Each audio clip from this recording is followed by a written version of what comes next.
বেটা আমার গলামালা গেছে হুগাইয়া। মিষ্টি আছে? সেই নে এই গ্লাসটা তুই খা।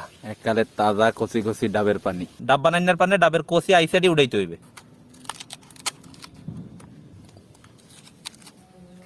এখন ডাবের আইসাইডে পুতাইতে ছেঁচতে হইবে।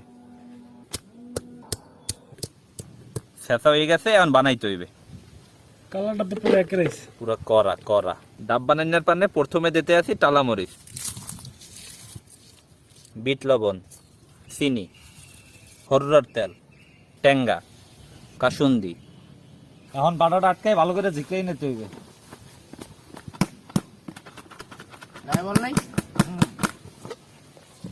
আমার তো বেটা এখনই লোভ লাগতে আছে রাল ভাইয়া। ডাবের পানি টানি খাইয়া শরীরটা চাঙ্গা করছি, এখন হয়েছে ডাব বানানি খাওয়ার পালা। ইমন, রাল ভাইয়া, সজীব মামা, শুরু করো।